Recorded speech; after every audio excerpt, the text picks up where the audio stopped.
पुढची बातमी अमृतसरमध्ये गिरीश महाजनांनी केलेल्या एका विधानानं नवा वाद निर्माण झालाय। ऑपरेशन ब्लू स्टार हा काळा दिवस असल्याचं विधान गिरीश महाजन यांनी केले। दरम्यान यानंतर विरोधकांनी त्यांच्यावर टीका केली आहे। गिरीश महाजन यांना काही कळत नाही, त्यांची पक्षातून हकालपट्टी करा असं पत्र मोदींना लिहिणार असल्याचं संजय राऊत यांनी म्हटलेलं आहे। आज का दिन हमारे लिए मैं कहूँगा काला दिन है। 6 जून 1984 1984 ये दिन हम कभी भूल नहीं सकते।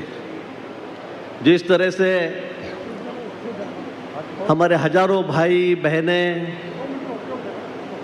शहीद हुए, मारे गए, हमारे पवित्र धर्मस्थल पर सेना का आक्रमण हुआ, मैं यही कहूँगा।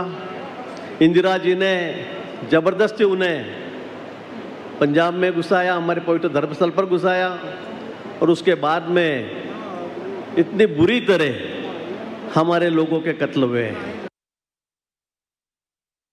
पंतप्रधानांना थोडी जरी राष्ट्रभक्ती शिल्लक असेल देशाच्या पंतप्रधानांमध्ये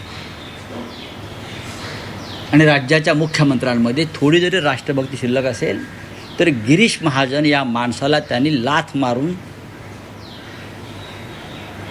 मंत्रिपदावरून हाकलून द्यायला पाहिजे आणि भाजपमधून हाकलून द्यायला पाहिजे। दहशतवादाविरुद्ध सगळ्यात मोठी लढाई केली आणि दहशतवादाचा बिमोड केला आणि पंजाब देशामध्ये ठेवलं, त्याला तुम्ही काळा दिवस मानत असाल ते तुमच्यासारखे गद्दार आणि देशद्रोही तुम्हीच।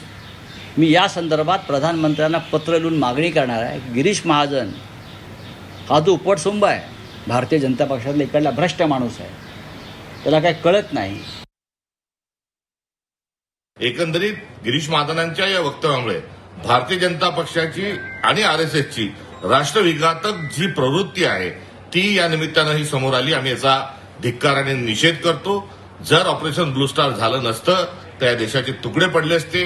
हा इतिहास ध्यानात न घेता तोंडसूक घेण्याचा आणि उठसूट राजकारण करण्याच्या या भाजप प्रवृत्तीचा पुनश्च एकदा या निमित्ताने आम्ही धिक्कार करतो।